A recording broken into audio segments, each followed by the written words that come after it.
Because of Winn-Dixie by Kate DiCamillo. Chapter 3. I started in on Winn-Dixie right away, trying to clean him up.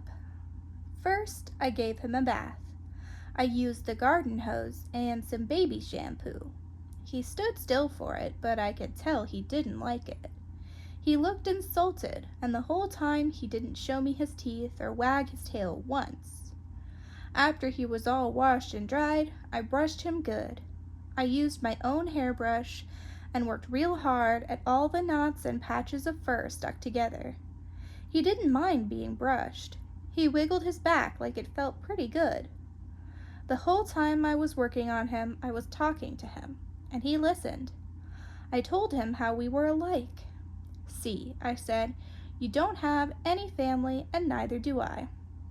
I've got the preacher, of course, but I don't have a mama. I mean, I have one, but I don't know where she is.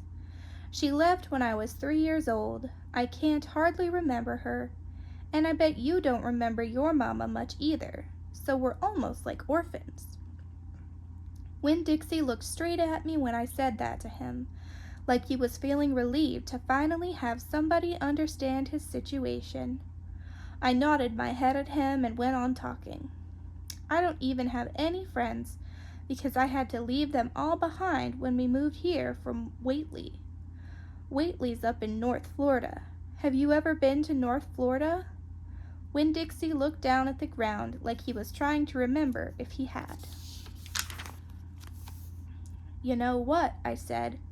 "Ever since we moved here, I've been thinking about my mama extra hard. More than I ever did when I was in Whately."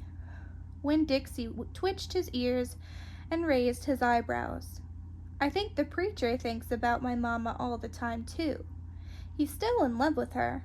I know that because I heard the ladies at the church in Whately talking about him.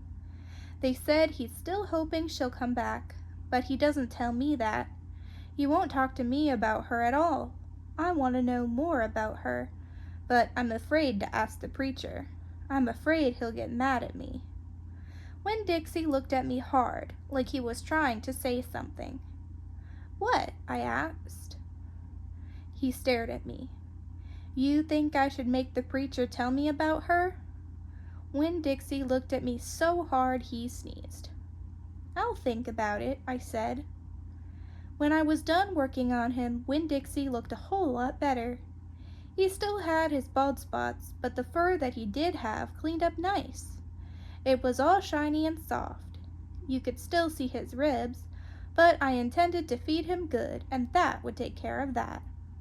I couldn't do anything about his crooked yellow teeth because he got into a sneezing fit every time I started brushing them with my toothbrush, and I finally had to give up. But for the most part, he looked a whole lot better, and so I took him into the trailer and showed him to the preacher. "Daddy," I said. He said. He was working on a sermon and kind of muttering to himself. "Daddy, I wanted to show you the new Winn-Dixie."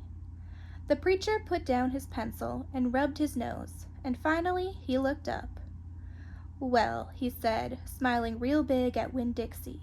"Well now, don't you look handsome?" Winn-Dixie smiled back at the preacher. He went over and put his head in the preacher's lap. "He smells nice too," said the preacher. He rubbed Winn-Dixie's head and looked into his eyes. "Daddy," I said real quick before I lost all my nerve, "I've been talking to Winn-Dixie." "Is that right?" the preacher said. He scratched Winn-Dixie's head. "I've been talking to him, and he agreed with me that, since I'm 10 years old, you should tell me 10 things about my mama. Just 10 things. That's all." The preacher stopped rubbing Winn-Dixie's head and held real still.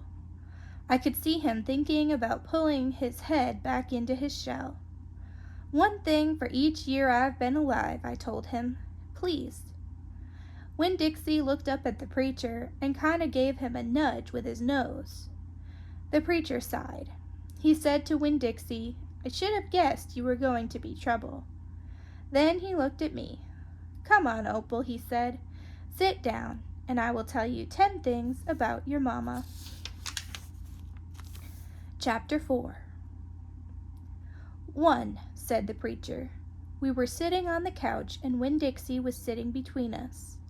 Winn-Dixie had already decided that he liked the couch a lot. 1, said the preacher again. Winn-Dixie looked at him kind of hard. Your mama was funny. She could make just about anybody laugh. 2, he said. She had red hair and freckles. Just like me, I said. Just like you, the preacher nodded. 3, she liked to plant things. She had a talent for it. She could stick a tire in the ground and grow a car. Winn-Dixie started chewing on his paw, and I tapped him on the head to make him stop. 4, said the preacher. She could run fast. If you were racing her, you couldn't ever let her get a head start, because she would beat you for sure. I'm that way too, I said. Back home in Whately, I raced Liam Fullerton and beat him, and he said it wasn't fair, because boys and girls shouldn't race each other to begin with. I told him he was just a sore loser. The preacher nodded. He was quiet for a minute. I'm ready for number 5, I told him. 5, he said. She couldn't cook. She burned everything, including water. She had a hard time opening a can of beans. She couldn't make head nor tail of a piece of meat. 6, the preacher rubbed his nose and looked up at the ceiling. Winn-Dixie looked up too. Number 6 is that your mama loved a story. She would sit and listen to stories all day long. She loved to be told a story. She especially liked funny ones, stories that made her laugh. The preacher nodded his head like he was agreeing with himself. What's number 7? I asked. Let's see, he said. She knew all the constellations, every planet in the nighttime sky, every last one of them. She could name them and point them out, and she never got tired of looking up at them. Number 8, said the preacher with his eyes closed, was that she hated being a preacher's wife. She said she just couldn't stand having the ladies at church judge what she was wearing and what she was cooking and how she was singing. She said it made her feel like a bug under a microscope. Winn-Dixie lay down on the couch.